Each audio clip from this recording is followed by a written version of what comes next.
அன்புக்குரிய சகோதர சகோதரிகளே, நம் ஆண்டவர் இயேசு கிறிஸ்துவின் நாமத்தில் உங்களை வாழ்த்துகிறோம்.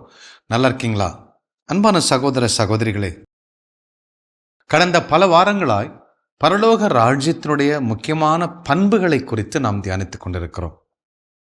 குறிப்பாக கடந்த சில 3-4 வாரங்களாய் பரலோக ராஜ்யம் பிசாசின் ராஜ்யத்தால் தொந்தரவு செய்யப்படுகிறது, அங்கே ஒரு போராட்டம் நடக்கின்றது என்று பார்த்தோம். அதில் குறிப்பாக இருளின் ராஜ்யம் என்ன செய்கிறது என்றால், மனுஷனுக்கு கடவுளை குறித்த அறிவை பெறாதபடி இறைவார்த்தையை வாசிக்கக்கூடாது, இறைவார்த்தையின் வெளிச்சத்தை அவங்க பெறக்கூடாது என்று சொல்லி இருளின் ராஜ்யம், அந்த king of darkness, kingdom of darkness, பிசாசு நம்மை வெளிச்சம் கொடுக்காதபடி பார்த்து கொள்கிறது, அறியாமையில் வைத்தே நம்மை கொள்ளுகிறது. ஆனால் கடவுளுடைய ராஜ்யம் நமக்கு வெளிச்சத்தை கொடுத்து எது பாவம், எது நல்லது, எது நீதி, எது அநீதி, ஆகவே அதெல்லாம் சொல்லிக் கொடுத்து நமக்கு கொடுக்கப்பட்டிருக்கிற சுயாதீனத்தின் அடிப்படையில் ஃப்ரீ வெல் என்று சொல்லுகிறோமே, கடவுள் கொடுத்துருக்க அந்த சுதந்திரத்தை சரியாக ரைட் ராயலாக நாம் அதை எடுத்து பயன்படுத்தாதான் ஃபோர்ட்டிடியூட் என்று சொல்லுகிறோம். எது தப்பு, எது ரைட்டு, நான் தப்பை தவிர்க்கணும், ரைட்டை தேர்ந்தெடுக்கணும், அதுதான் அந்த ஃபோர்ட்டிடியூட் என்று சொல்லுகிறோம். அந்த திசையில் கடவுளுடைய பிள்ளைங்க நகர வேண்டும், வாழ வேண்டும் என்று சொல்லி பரலோக ராஜ்யம் நமக்கு டீச் பண்ணி கொண்டு இருக்கிறது. அன்பான சகோதர சகோதரிகளே, கடவுள் எவ்வளவு அன்புள்ளவராயிருந்தால் இவ்வளோ அழகான சிஸ்டத்தெல்லாம் வச்சு நம்ம காப்பாற்ற விரும்புகிறார். கடவுளுடைய அன்பு அது அளவற்றது, அது சுயநலம் அற்றது, அது பிறருக்காக தன்னை இழக்கக்கூடிய ஒரு அன்பு. அந்த அன்பு, God's love for us is an expression of His immutable attributes, not a reaction towards your good behavior. நீங்கள் கடவுள்கிட்ட நல்லா ஜெபிக்கிறீங்க, நல்லா உபவாசம் இருக்கீங்க அப்படிங்கிறதுனால அன்பு செய்யலை. கடவுளுடைய அன்பு அப்படிங்கிறது அவருடைய மாறா தன்மையின் வெளிப்பாடு. அவர் எப்பொழுது எல்லாரும் நேசிப்பார், அன்பு செய்வார். அப்போது நம்முடைய நல்ல குணமோ கெட்ட குணமோ கடவுள் நம் மீது வைத்திருக்கிற அன்பை கூட்டவோ குறைக்கவோ முடியாது. இதுதான் ஜென்ரலாக நம்ம பார்க்கக்கூடிய ஒரு விளக்கம். The intensity of God's love cannot be modulated, cannot be increased or decreased by our righteous action or unrighteous action. ஆனால் அன்பான சகோதர சகோதரிகளை, ரோமருக்கு எழுதிய நிருபம் 1 அதிகாரத்தில் நான் வாசிக்கிறேன். இந்த பரலோக ராஜ்யத்தில் வாழ வேண்டிய பிள்ளைகளை எப்படி கண்டுக்காமல் விட்டுறாரு பாருங்களேன். அவர்கள் கடவுளை பற்றிய உண்மைக்கு பதிலாக பொய்மையை ஏற்றுக்கொண்டார்கள். ரோமர் 1:25 வாசிக்கிறேன்.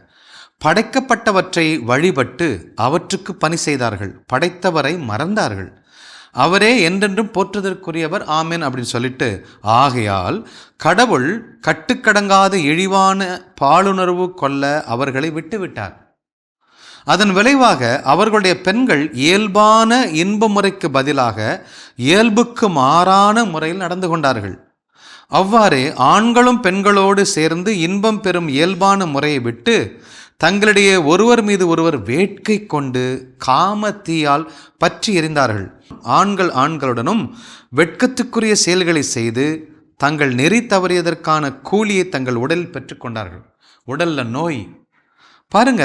கடவுளை அறிந்து ஏற்றுக்கொள்ளும் தகுதி அவர்கள் இழந்து விட்டதால் சீர்கட்ட சிந்தனையின் விளைவாக தகாத செயல்களை செய்யுமாறு கடவுள் அவர்களை விட்டுட்டாரு.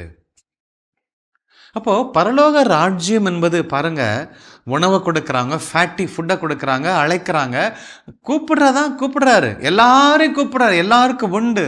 ஆனால் நான் வரவே மாட்டேன், எனக்கு அது தேவையே இல்லை, நான் பாவம்தான் செய்வேன், உலகத்தை அழிப்பேன், சிறு குழந்தைகளை பலாத்காரம் பண்ணுவேன்னு சொன்னால் ஒரு நிமிடத்துக்கு ஒரு நேரத்துக்கு மேலே விட்டுறாரு பாருங்க. ஊதாரி மைந்தன் எனக்கு குடுன்னு சொன்னோடனே கொடுத்தாருன்னு இருக்குது. ஆனால் எத்தனை நாள் அவன் நச்சரித்தான், எத்தனை நாள் அவர் செஞ்சாருங்கிறதுலாம் தெரியாது பாருங்கள். அப்போ என்ன சரி, போகக்கூடாதுன்னு கம்பி அடைச்சி வேலி அடைச்சி ஒரு ஜெயிலை போட்டு உள்ளார போடலை. ஓகே, போயிட்டு பாடுபட்டு அனுபவிச்சு வா என்று சொல்கிறார் பாருங்களேன். அன்பான சகோதர சகோதரிகளே, அப்போது பரலோக ராஜ்யத்தில் நாம் எல்லாம் ஆண்டோட பிள்ளைகளாக சுதந்திரமாக சுயாதீனத்தோட பாவத்தை தவிர்த்து நன்மைகளை செய்து வெற்றி மேல் வெற்றி பெற வேண்டிய பிள்ளைங்க நாம். புனித பவுல் சொல்வார், எது என்னை கடவுளுடைய அன்பிலிருந்து என்னை பிரிக்க முடியும்? சாவா, பட்டினியா, நோயா, எதுவுமே என்னிடமிருந்து கடவுளிடமிருந்து என்னை பிரிக்கவே முடியாது. கடவுளுடைய அன்பிலிருந்து என்னை பிரிக்கக்கூடிய இந்த உலகத்தில் ஒன்றுமே இல்லை அப்படிங்கிறார். அதை சொல்லிட்டு அவர் சொல்றாரு, அன்றாடம் வெட்ட காத்திருக்கக்கூடிய அந்த ஆடுகளை போல நான் காத்துட்டு இருக்கோம். நற்செய்தி அறிவிப்பதனால திடீர்னு என்ன ஆபத்து வரும்னு தெரியாது. அப்படி we are like sheep awaiting a slaughter அப்படிங்கிறார். அந்த அளவுக்கு ஒரு விதத்தில் விசுவாசம் பெருகி கடவுளுடைய ராஜ்யத்தில் கலக்கி கொண்டிருக்கிற விசுவாசிகள் இருக்கிறாங்க. இப்படி கடவுளால் கைவிடப்பட்டு இனிமே மீட்பு என்பதே வழியில்லை என்று சொல்லி வாழக்கூடிய மக்கள் இருக்கிறாங்க. இன்னைக்கு நீங்க மனம் மாறினால் கடவுளை ராஜ்யத்துக்குள்ள கொண்டு வர முடியும். அன்பான சகோதர சகோதரிகளே, நான் இன்னைக்கு இந்த பாவத்தை குறித்த ஒரு சிலர் சொன்ன விளக்கங்களை நாம தியானிக்க போகிறோம். அன்பான சகோதர சகோதரிகளே, கிறிஸ்டியனாக இருக்கட்டும், முஸ்லீமாக இருக்கட்டும், ஹிந்துஸாக இருக்கட்டும், புத்திஸ்ட்டு, பொலிட்டீஷியன்ஸ், அவங்க ஏத்திஸ்டாக இருக்கலாம், அரசியல்வாதிகளாக இருக்கலாம், ஜட்ஜாக இருக்கலாம், டாக்டராக இருக்கலாம், இல்லை சாதாரண விவசாயம் இருக்கலாம், எல்லாருமே ஒரே ஒரு விஷயத்தை ஒத்துக்கொள்கிறாங்க, மனுஷன்ட்ட சம் ப்ராப்ளம் இருக்குது, அவன் பாவம் செய்யாமல் இருக்க முடியல. There is something wrong with human being.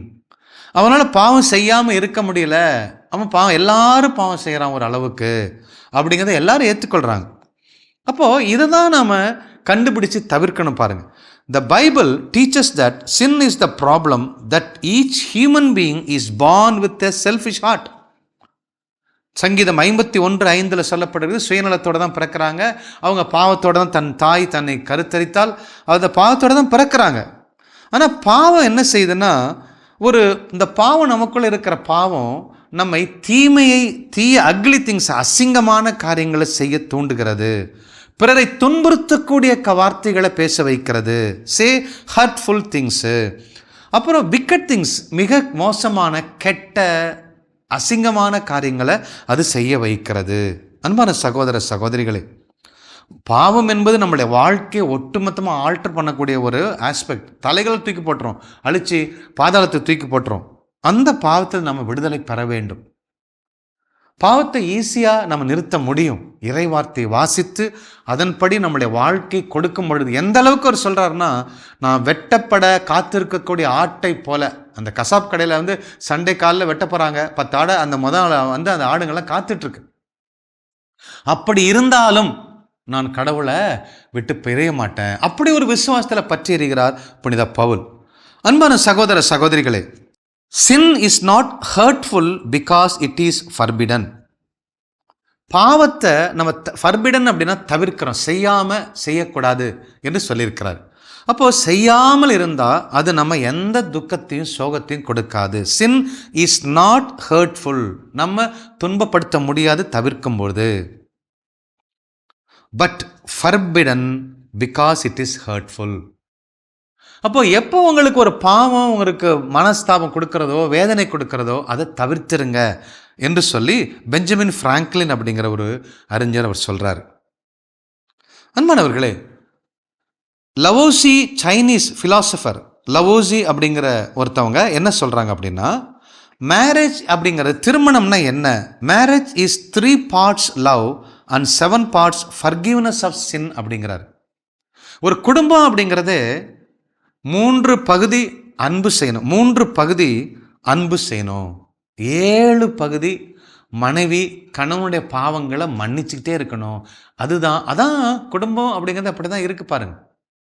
அப்போது இந்த கணவன் என்ன செய்யணும், 3 பகுதி தான் மனைவி அன்பு செய்கிறாங்க, பாக்கி 7 பகுதி மனைவியுடைய பாவங்களை மன்னிச்சுக்கிட்டே இருக்கணும். அதுதான் ஒரு நல்ல குடும்பத்துக்கு அடித்தளம் என்று இந்த பிலாசபர் சொல்கிறாங்க. அன்பான சகோதர சகோதரிகளே, பாவம் என்பது நம்முடைய வாழ்க்கையை அழிக்கக்கூடியது. கடவுளே பார்த்து சகித்து கொள்ள முடியாமல், போங்கடா ஏதாவது பண்ணிட்டு போங்களா, ஆணோட கடந்துட்டு போங்க, நீ எதையாவது கட்டுக்கடங்காத பாலனுள்ள செத்துப்பாங்க அப்படின்னு கை கழுவுறாரு பாருங்களேன். அன்வர்த்தி டு பி ரெடீம்டு அப்படிங்கிறார். லோத்துவையும் மனைவியும் கஷ்டப்பட்டு காப்பாற்றுறாங்க, ஆளுங்களை அனுப்பிச்சு, வானத்தூர் அனுப்பிச்சு, எப்படியாவது லோத்து மனைவி பிள்ளைங்களை கேர்ஃபுல்லாக இன்னும் யார் இருக்கா அவன் குடும்பம் யார் இருக்கான்னு சொல்லி அவ்வளோ அக்கறையோட கடவுள் காப்பாத்துறாரு. அப்போ சொல்றாரு, நீ திரும்பி பார்க்கக்கூடாது, சோதம் குமர பட்டணம் பயங்கர பாவத்தில் இருக்கு, அதை அழிக்க போறேன், ஒட்டுமொத்தமாக பாவம், நீ வரும்பொழுது திரும்பி பார்க்கக்கூடாது, ஓடிப்போ அப்படின்னு சொல்றாரு. லோத்து திரும்பி பார்க்கல, லோத்தின் மனைவி திரும்பி பார்க்குறாங்க. அந்த இடத்துல கடவுள் உப்புத்தூணா கொன்று போடுறாரு. அப்போ லோத்துவின் மனைவி is deemed unworthy to be saved. அப்போ மீட்பதற்கு அவளுக்கு தகுதியே இல்லை அப்படின்னு கைவிட்டுறாரு, அவ்வளோதான், அதோட கொண்டு போட்டுறாரு பாருங்களேன். அன்பான சகோதர சகோதரிகளே, அப்போதான் பரலோக ராஜ்யத்தினுடைய இறைவார்த்தையின் வெளிச்சம் நமக்கு தெரியும். கவலைகள், பாவம் இப்படின்னாக்கா அந்த இறைவார்த்தையை நம்ம புரிஞ்சிக்கவே முடியாது. Pleasure is the bait of sin. Plato அப்படிங்கிறவர் கிரேட் ஃபிலாசபர் சொல்கிறார். என்ன சொல்கிறாருன்னா, நமக்கு வந்து இந்த ப்ளஷர் ஒரு அதிமிகுத ஒரு வாஞ்ச அல்ல உணர்ச்சி அல்ல சந்தோஷம், அது மேலே ஒரு பேஷன், அதுதான் நமக்கு வந்து பாவத்தினுடைய கொடுக்க அப்படின்னா அந்த ப்ளஷர் தான். அந்த பெண்ணை பார்க்கணும், அவங்கள போய் பார்க்கணும், இவங்கள போய் பார்க்கணும், அந்த ப்ளஷர் இருக்குது பார்த்தீங்களா, அந்த மகிழ்ச்சி, அந்த ஒரு ஒரு பயங்கர ஆர்வம், அந்த ஆர்வம் தான் பாவத்துக்கு வழிகாட்டுகிறது அப்படிங்கிறார். அன்பான சகோதர சகோதரிகளே, தாமஸ் ஜெஃபர்சன் அப்படிங்கிறவர் என்ன சொல்கிறாருன்னா, to not byte at the bait of pleasure till you know there is no hook beneath it அப்படிங்கிறார். இப்போ மீனுக்கு தூண்டில் போடுறோம், தூண்டிலில் வந்து இந்த பெயிட் புழு, தூண்டில் புழு வைக்கிறோம், மீன் போய் அவசரப்பட்டு அந்த புழுவை கடிக்கிற மாதிரி கடித்து அந்த ஹூக்கில் மாட்டிக்குது. அப்போது ப்ளஷர், சந்தோஷம், குடிக்கிறது ஒரு ப்ளஷர் சந்தோஷம், அல்லது சினிமா போகிற சந்தோஷம் அப்படின்னு சொல்லி நம்ம சந்தோஷம், மகிழ்ச்சி, மகிழ்ச்சின்னு ப்ளஷர், இது ஒரு ப்ளஷருங்க, பாக்ஸிங் பண்ணுறேன், எக்ஸசைஸ் பண்ணுறேன், ப்ளஷருங்க, அங்கே போய் யாராவது மாட்டிப்போம். இப்படி அதில் ஹூக் இருக்கா அல்லது தீமை ஹிடன் அஜெண்டா இருக்கா, பிசாசு ட்ராப் வச்சுருக்கா பார்த்து பண்ணுங்க, மாட்டிக்காதீங்க. ப்ளஷர் இன்னைக்கு வந்து எனக்கு சந்தோஷம் வேணும், உடல் சுகம் வேணும், சுகம் வேணும் என்று சொல்லி தான் நம்ம பாவத்தில் மாட்டிக்கிறோம். அன்பான சகோதர சகோதரிகளே, இப்போ நம்ம இதெல்லாம் ஏன் தியானிக்கிறோன்னா, கடவுளுடைய பரலோக ராஜ்யத்தினுடைய ஆசீர்வாதங்களை பெற்றுக்கொள்ள வேண்டிய பிள்ளைங்க நாம அதை அனுபவிக்க முடியாதபடி இருக்க பார்த்தீங்களா. அப்பாவுடைய பிள்ளை உதாரி மைந்தன் எப்போ போனானோ கொஞ்ச நாள் நல்லா இருந்தான், பணத்தை வச்சுட்டு அவ்வளோதான். அதுக்கப்புறம் வாழ்நாள் முழுசும் தரித்திரத்தில் கிடந்தான். திரும்பி வந்தவர்படம் அவனுக்கு வாழ்க்கை. இதே போலத்தான் நம்ம கடவுளுடைய ராஜ்யத்துக்குள்ளே இருக்கிற மாதிரி இருக்கிறோம், ஆனால் பரதேச ராஜ்யத்தில் இருக்கிறோம் பாருங்களேன். அன்புக்குரிய சகோதர சகோதரிகளே, சோம்பேறித்தனம் பாருங்க, laziness grows on people. It begins in cobwebs, அதாவது ஒரு சின்ன ஒரு சின்ன சிலந்தி வலை அது மாதிரி தான் ஆரம்பிக்கும், but ends in iron chains அப்படிங்கிறார். ஒரு சோம்பேறித்தனம். தாமஸ் ஃபாவல் பக்ஸ்டன் அப்படிங்கிற ஒரு இங்கிலீஷ் போய்ட்ரி எழுதக்கூடியவர். அப்போது சோம்பேறித்தனம் நம்ம குடும்பத்தில் பரலோக ராஜ்யத்தில் சோம்பேறித்தனத்துக்கு இடமே கிடையாது. உழைக்கிறவனுக்கு தான் அங்கே சாப்பாடு, உழைக்கிறவனுக்கு உணவு, உழைக்கிறவனுக்கு ஆசீர்வாதம். அப்போ நாளைக்கு பார்த்துக்கலாம், நாளைக்கு ஜெபிச்சுக்கலாம், நாளைக்கு பாவத்தை அறிக்கை செஞ்சுக்கலாம், நாளைக்கு அந்த வேலையை செஞ்சுக்கலாம், நாளைக்கு இறைவார்த்தை வாசிக்கலாம், நாளைக்கு ஜெபமாலை சொல்லிக்கலாம், நாளைக்கு அந்த இதை பண்ணிக்கலாம், அந்த காசுக்கு ஹெல்ப் பண்ணுறது நாளைக்கு பண்ணிக்கலாம். இப்படி ப்ரோகாஸ்டினேஷன் பண்ணுறோம் இல்லைங்களா. ஸோ தள்ளி போடுறது, அல்லது வந்து ஒரு காரியத்தை நாளைக்கு செஞ்சுக்கலான்னு சொல்லி சொல்லி சொல்லி வருஷம் முடிஞ்சு வருஷம் துவக்கத்தில் வாக்குறுதி எடுக்கிறது, இந்த ஆண்டு நான் குடிக்க போகிறதில்ல அப்படின்னு எடுக்கிறது, திரும்பி அதே அந்த டிசம்பர் 2 அடுத்த ஆண்டு அதே உறுதி கொடுக்கிறது. அன்பான சகோதர சகோதரிகளே, ஜான் பன்னியன் அப்படிங்கிற ஒரு இங்கிலீஷ் ப்ரீச்சர் அவர் என்ன சொல்கிறாருன்னா, நீ பாவம் செஞ்சியா, பாவம் செஞ்சிட்டியா, தூங்காத, படுத்து தூங்காத, சாப்பிடவும் சாப்பிடாத, மனம் மாறாவிடில். மனம் மாறினா மட்டும்தான் நீ சாப்பிடணும் தூங்கணும் அப்படிங்கிறாரு. If you are sinned, do not lie down and eat without repentance அப்படிங்கிறாரு. பாவம் செஞ்சிச்சுன்னா உடனே அந்த பாவத்தை ரிகன்சில் பண்ணு, கடவுள்கிட்ட ஒப்பு கொடுத்துரு, மன்னிப்பு கேளு, கடவுளோட ஒப்புரவு செய். அப்படி செய்யாமல் பாவத்தை செஞ்சு இட்லி மாதிரி சுட்டு சுட்டு வச்சுட்டு இருந்தீங்கன்னா தூங்காத, சாப்பிடாத, தூங்காத, படுக்காத அப்படிங்கிறாரு. உட்காராத, அந்த காரியத்தை செஞ்சு முடிக்கிறவரை சும்மா இருக்கக்கூடாது அப்படிங்கிறாரு. பாவம் அவ்வளவு மோசமானது. ஏன்னா we will be expelled from the grace of God. அதான் ரோமர் புஸ்தகத்தில் 1வது அதிகாரத்தில் 25 வாசித்தேன் நான். விட்டுறாரு கடவுள். அப்பா இந்த திருத்த முடியலப்பா. யோசிச்சு பாருங்களேன், கடவுளுடைய அன்பு நம்முடைய நற்காரியங்களோ நம்முடைய கெட்ட காரியங்களோ மாடுலேட் பண்ணாதுன்னு சொல்கிறோம். ஆனால் பாருங்க, முடியல அவரால். எவ்வளோ சொல்லி பார்ப்பாரு, என்னுடைய டெசிஷன், என்னுடைய தீர்மானம், என் பிள்ளையா திருந்தி வரணும்ல. அன்பான சகோதர சகோதரிகளே, it is impossible for a man to be freed from the habit of sin before he hates it. Ignatius Antioch அப்படிங்கிற ஒரு பிஷப், கத்தோலிக்க திருச்சபையில் பிஷப்பாக இருந்தவர், அவர் சொல்கிறாரு, ஒரு மனுஷன் பாவம் செய்யாம இருக்கிறதுக்கு, it is impossible for a man to be freed from the habit of sin before he hates it அப்படிங்கிறார். பாவத்தை வெறுக்காம, பாவத்தை அருவருத்து தள்ளலைன்னா அந்த பாவத்தில் அவன் ஒரு நாளும் விடுதலை பெற முடியாது. எத்தனை பாவசிங்கத்தை செஞ்சாலும் சரி தான், எத்தனை முறை போனாலும் சரி தான், எத்தனை முறை சாமி நான் பாவியா இருக்கேன்னு நீ வெறுக்கணும். No means no for ever and ever. அந்த பாவத்தை செய்ய மாட்டேன். யோசேப்பு வெறுத்தாரு, இந்த பாவத்தை செய்ய மாட்டேன் வெறுத்தாரு. சாத்ராக் மேஷக் ஆபேத்நேகோ வெறுத்தாங்க. நெருப்பில் தூக்கி போட்டாலும் என் கடவுளை மட்டும்தான் நான் வழிபடுவேன், பொல்லாத தெய்வங்களை நான் வழிபட மாட்டேன். தே ஹேட்டட் சின்ஸ். அதனால அவங்களால நன்மை செய்ய முடிஞ்சது, பாவத்தை ஒழிக்க முடிஞ்சது. அதான் ரொம்ப அழகா சொல்றாரு பிஷப் இக்னேஷியஸ் அன்டியோக் அப்படிங்கிறவர்.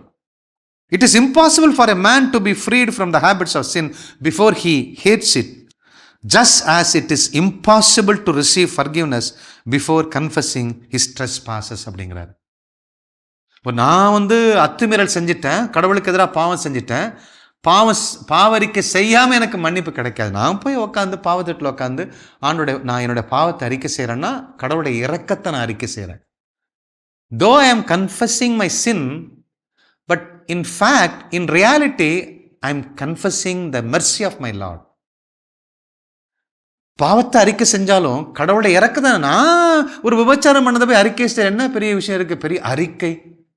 அதில் பாருங்க என்ன அறிக்கை செய்யறேன்னா, ஒரு விபச்சாரம் செஞ்சிருக்கேன், அதை என்னை மன்னிப்பார் நம்பி அவருடைய இரக்கத்தை வேண்டுறேன். பார்த்தீங்களா, நான் இரக்கத்தை தான் அறிக்கை செய்கிறேன்.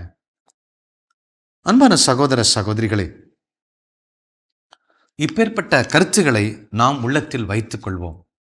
பரலோக ராஜ்யத்தில் ராஜாவா ராணிகளா வாழ வேண்டிய நாம இந்த பாவத்தை விட்டு விடாதபடி பாவத்திலே வாழ்ந்துகிட்டு பேரலா ஒரு ப்ரீச்சரா, பேரலா ஒரு குருவா, பேரலா ஒரு சிஸ்டரா, ஒரு பேரலா ஒரு குடும்பஸ்தனா, ஒரு ஜட்ஜா, அட்வொகேட்டா வாழ முடியாது.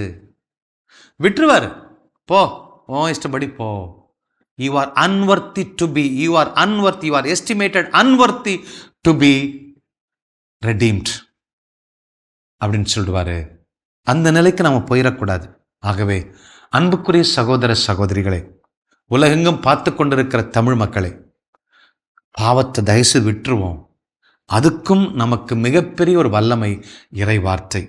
இறைவார்த்தை வாசிக்க வாசிக்க அதன் ஒளி நமக்குள் வர வர பாவத்தின் இருள் நம்மிடமிருந்து ஓடிடும். செய்ய மாட்டோம். நன்மைகளை அதிகமாக புரூடர் பண்ண நம்மிடம் பாவம் செய்கிற உணர்வு ஆட்டோமேட்டிக்காக மறித்திரும். God plus. கிறிஸ்து இயேசுவில் என் அன்புக்குரியவர்களே, இந்த நாளில் ஒரு டிஸ்டர்பிங் மெசேஜ் இல்லையா? உண்மைக்கு பதிலாக பொய்மையை ஏற்றுக்கொண்டவர்கள், கடவுள் தொடர்ந்து தன்னுடைய அன்பையும் இரக்கத்தையும் அவர்கள் மேல் மாறாத அந்த கிருபையும் ஊற்றி கொண்டிருக்கும் பொழுதே, நீங்க எனக்கு தேவையில்லை, நான் என் வாழ்க்கையை பார்த்துக்கிறேன், எனக்கு என்னோட சந்தோஷம்தான் முக்கியம், என்னோட விருப்பம்தான் முக்கியம் என்று சொல்லி அதையே பெர்சீவ் பண்றவங்களுடைய லைஃபை உங்க போக்கின்படியே போங்கன்னு சொல்லி அவர் விட்டு விடுகிறார் என்று சொல்லி ரோமேயர் புத்தகம் 1வது அதிகாரம் 26 முதல் உள்ள இறை வார்த்தைகளை வாசித்தோம்.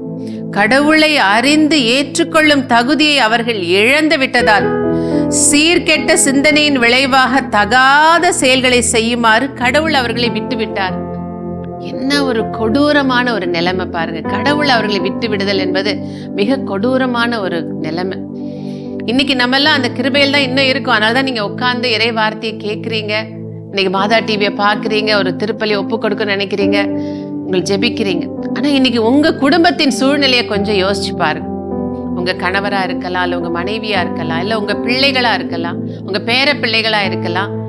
இந்த உலகத்தின் இன்பங்களில் மூழ்கி இந்த உலக போக்கினை விரும்பி அப்படியே எனக்கு உண்மை தேவையில்லை, கடவுள் தேவையில்லை, இறைவார்த்தை தேவையில்லை, ஜெபம் தேவையில்லை, அவருடைய பிரசன்னம் எனக்கு தேவையில்லை என்று சொல்லிட்டு தங்களுடைய சொந்த சீர்கெட்ட சிந்தனைகளுக்கே தங்களை அடிமைப்படுத்தி இருப்பார்கள் என்று சொன்னால் வருத்தப்படாதீங்க. கடவுள் அவர்கள் போக்கிலேயே போக விட்டுவிட்டால் என்ன நடக்கும்? இன்னைக்கு ட்ரெண்ட் அதுதான். இன்னைக்கு பிள்ளைங்க எல்லாரும் அப்படிதான் இருக்காங்கன்னு சொல்லிட்டு ஒதுங்கிறாதீங்க. அவர்களுக்காக ஜெபித்து அவர்களுக்கு ஆலோசனை சொல்லி கடவுளுடைய அந்த மாறாத அன்பை அவர்களுக்கும் கொடுத்து அவர்களை மீண்டுமாய் அந்த கடவுளிடம் சேர்ப்பது உங்களுக்கு கொடுக்கப்பட்ட பணியாக இருக்கிறது. எந்த சூழ்நிலை வந்தாலும் சரி, வெட்டுவதற்கென இழுத்து செல்லப்படும் அந்த ஆடு போல நான் காத்திருக்கிற நிலைமையில இருந்தாலும் சரி, நான் அவருடைய வார்த்தை விட்டு மாற மாட்டேன். என்னுடைய பிள்ளைகள் என்னை எதிர்த்தாலும் சரி, என் குடும்பம் என்னை எதிர்த்தாலும் சரி, நான் கடவுளுடைய வார்த்தையை சொல்லுவேன் என்று சொல்லக்கூடிய ஒரு வைராக்கியம் இந்த நாளில உங்களுக்குள் வர வேண்டும். ஏனென்றால் இன்னைக்கு செய்தியில சொல்லப்பட்டதல்லவா, என்னுடைய நன்மைத்தனங்களின் பொருட்டு அவருடைய அன்பு நம்ம மீது ஊற்றப்படுவதில்லை. கடவுளின் அன்பு மாறாக அது மாறாத அன்பு. அதை யாராலும் மாற்ற முடியாது, கூட்டவோ குறைக்கவோ முடியாது. அவருடைய நன்மைத்தனம், அவருடைய கிருபை, அவருடைய இரக்கம் எல்லாம் அப்படிப்பட்டது. ஆனா அதுவே நமக்கு கிடைக்காதபடி விட்டுவிட முடியும் கடவுளால. அப்படின்னா அந்த கிருபை, இந்த கருவிலிருந்தே நம்மை தாங்கி வந்த கிருபை. ஒரு இறை ஊழியர் ஒரு தடவை பகிர்ந்து கொண்டார். அவருடைய தாயின் வயிற்றில் அவங்க இருக்கும் பொழுது இந்த குழந்தை தேவையில்லை, அவர்களுக்கு உடனே கன்சீவ் ஆயிடுச்சுன்னு சொல்லிட்டு அந்த குழந்தையை அபார்ட் பண்ணணும்னு நினைச்சாங்களாம். மருந்து சாப்பிட்டுருக்காங்க, ஆனா அந்த குழந்தை தப்பி பிறந்தது. அந்த மருந்துக்கெல்லாம் தப்பிச்சு அந்த குழந்தை முழு வளர்ச்சி அடைந்து பிறந்து அது வருங்காலத்துல அது ஒரு இறை ஊழியராக அந்த குழந்தை மாறியது. அப்ப அந்த கருவிலே அந்த தாயும் தகப்பனும் கைவிட்ட பொழுது அவர்களை தாங்கினது எந்த கிருபை? யாருடைய பிரேயர் அவர்களை காப்பாற்றுது? இல்ல, கடவுளுடைய மாறாத அன்பு இரக்கம் அல்லவா? தாயின் கருவில் உருவாகும் முன்னரே முன்குறிக்கிற அந்த அன்பல்லவா அவரை தாங்குகிறது. இந்த அன்பதான புறந்தள்ளிட்டு ஓடுறோம். ஒப்பு கொடுப்போம், கண்களை மூடுங்க, வாழ்க்கையை ஒப்பு கொடுங்க. நீங்க அறியாதபடி, நீங்க நினையாதபடி உங்களை தாங்கி சுமந்து ஏந்தி வருகிற அந்த அன்பை புறந்தள்ளி விட்டு இந்த பிரசன்னத்தை விட்டு ஓடுகிறோமா? என் குடும்பம் அப்படி ஓடிக்கிட்டு இருக்கா? அவர்களுக்காக பாரத்தோடு ஜெபிப்போம், ஆலோசனை கொடுப்போம். மீண்டுமாய் கடவுளின் ராஜ்யத்துக்குள் அவர்களை சேர்க்க உழைப்போம். கரங்களை விரித்து ஜெப உணர்வோடு இந்த பாடலில் இணைவோம். கருவிலிருந்தே தாங்கி வந்தீர் கிருபையினாலே, இந்நாள் வரை தாங்குகிறீர் உம் இரக்கத்தினாலே என்று சொல்லி அவருக்கு நன்றி சொல்லி ஆராதித்து பாடுவோம்.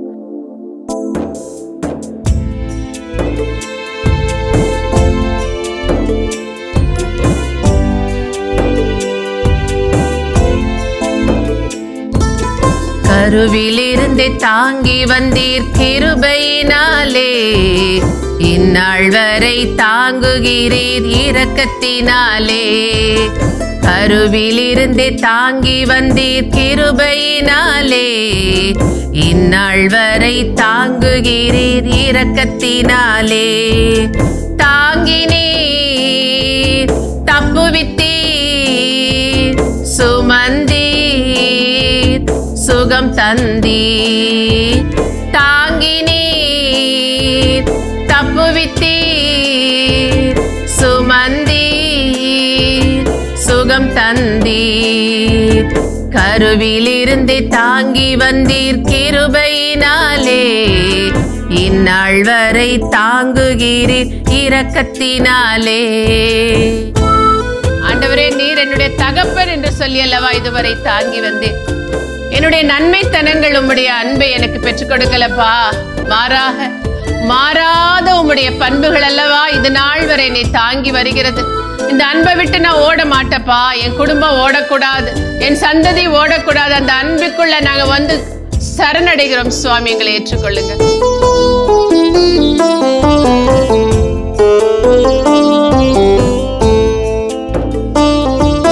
தகப்பன் போல தூக்கி தினம் சுமந்து வருகிறீர், தாயை போல ஆற்றி தினம் தேற்றி வருகிறீர். தகப்பன் போல தூக்கி தினம் சுமந்து வருகிறீர், தாயை போல ஆற்றி தினம் தேற்றி வருகிறீர். நன்றி ஐயா ஏசையா, நன்றி ஐயா ஏசையா, நன்றி ஐயா ஏசையா, நன்றி ஐயா ஏசையா. கருவிலிருந்தே தாங்கி வந்தீர் கிருபையினாலே, இந்நாள் வரை தாங்குகிறீர். அப்பா, உம்முடைய மாறாத இரக்கத்தினால் சுவாமி, அந்த இரக்கத்தை நாங்கள் ஆராதிக்கிறோம், அதை நம்பி வந்து நிற்கிறோம் சுவாமி. அப்பா, எங்கள் வாழ்க்கை, எங்கள் குடும்பம், எங்கள் சந்ததி, அப்பா, எல்லா உறவுகள் உம்முடைய அந்த அன்பு செட்டைக்குள் வரும்படியாய் நாங்கள் ஒப்பு கொடுக்கிறோம் சுவாமி. ஜெபிக்கிறோம். இணைப்பில் ஒவ்வொரு குடும்பங்களை ஒப்பு கொடுக்கிறோம். சந்ததி சந்ததியா இயேசு கிறிஸ்துவின் நாமத்திலே அப்பா அவர்கள் உம்மண்டை வந்து சேர்வார்களாக. உம்முடைய வார்த்தைகள் இந்த குடும்பங்களை ஆளுகை செய்யட்டும் ஆண்டவரே. அப்பா மனமாற்றத்துக்குள்ளாக பிள்ளைகள் கடந்து வருவார்களாக. பாவத்தை வலுவந்தமாய் பற்றி பிடித்திருக்கக்கூடிய கடின இருதயங்கள் இந்த நாளிலே மனமாற்றம் அடையட்டும் சுவாமி. பாவத்தை வெறுத்து ஒதுக்கட்டும் ஆண்டவரே. பிள்ளைகள் உம்முடைய ராஜ்யத்தின் பிள்ளைகளாய் சுடர் விடுவார்களாக. சகல பாவ கட்டுகள் இயேசுவின் நாமத்தில் தகர்க்கப்படட்டும். எங்கள் ஆண்டவர் இயேசுவின் நாமத்தில் ஜெபிக்கிறோம் எங்கள் ஜீவனுள்ள நல்ல பிதாவே, ஆமென். அன்புக்குரியவர்களே, ஆண்டவராகிய இயேசு கிறிஸ்துவின் மீது முழுமையான நம்பிக்கை கொள்வோம். நிறை வாழ்வை பெற்றுக்கொள்வோம். God bless you. இயேசுவுக்கே புகழ். மரியே வாழ்க.